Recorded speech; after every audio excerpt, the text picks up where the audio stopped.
বছর তিনেক আগে একদিন সাত সকালে মেয়েটি কল করে খুব কান্নাকাটি করছিল। কারণ জিজ্ঞেস করতে মেয়েটি বলল, 5 বছরের রিলেশন ব্রেকআপ করে দিয়ে চলে গেল ও। ভীষণভাবে ভেঙে পড়েছি, বাঁচতে ইচ্ছে করছে না। ও কেন এমনটা আমার সাথে করলো? আমাকে কল করে বলার কারণ, ছেলেটি আমার পরিচিত। ছেলেটির সূত্রে মেয়েটিকে আমি চিনি। কেউ যদি সম্পর্ক ছেড়ে বেরিয়ে যায়, সেই ভেঙে যাওয়া সম্পর্ককে জোড়া লাগাতে তো আমি পারি না।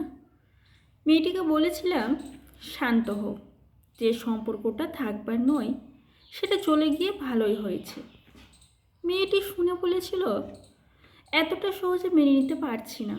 আমাকে যেভাবে ঠকালো, এটা কেন করলো ও? আমি এখন কিভাবে বাঁচব? বললাম, একজনের উপরে ভরসা করো, উনিই তোমাকে শক্তি দিবেন। ঈশ্বর বলে কেউ আছেন তো একজন।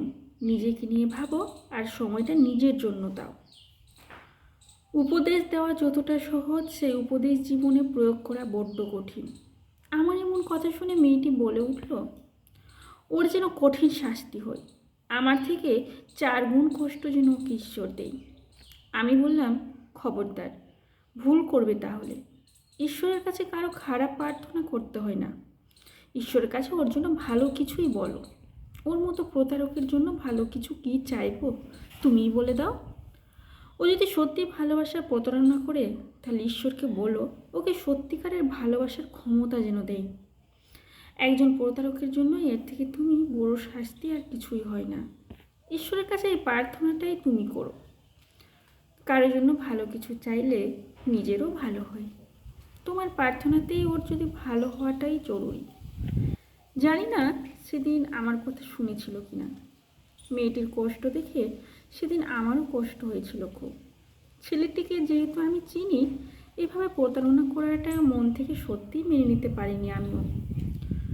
সময় হচ্ছে বড় মহলম, তাই তো হয়তো অনেকটাই ক্ষত সেরে যায়। আস্তে আস্তে কষ্টের বোঝাটাও হালকা হয়ে যায়। মেয়েটি তার স্বাভাবিক জীবন পথে ফিরে গিয়েছিল বছর খানেকের মধ্যেই। গত পরশুদিন ছেলেটির সাথে আমার দেখা। এর আগে আমার সাথে দেখা হলেও আমাকে এড়িয়ে যেত, তবে এবারে নিজে থেকেই কথা বলতে এগিয়ে এলো। আমাকে জিজ্ঞেস করলো, আচ্ছা দাদা, সত্যিকারের ভালোবাসা বলে কিছু হয় না? বললাম, কেন? ভালোবাসলে তো সত্যিকারেরই বাসতে হয়। না দাদা, সবাই বাসে না। যার জন্য আমি এত কিছু করলাম, নিজের জীবন দিয়ে ভালোবাসলাম, সে আমাকে ছেড়ে দিয়ে চলে গেল। ভীষণ কষ্ট পাচ্ছি।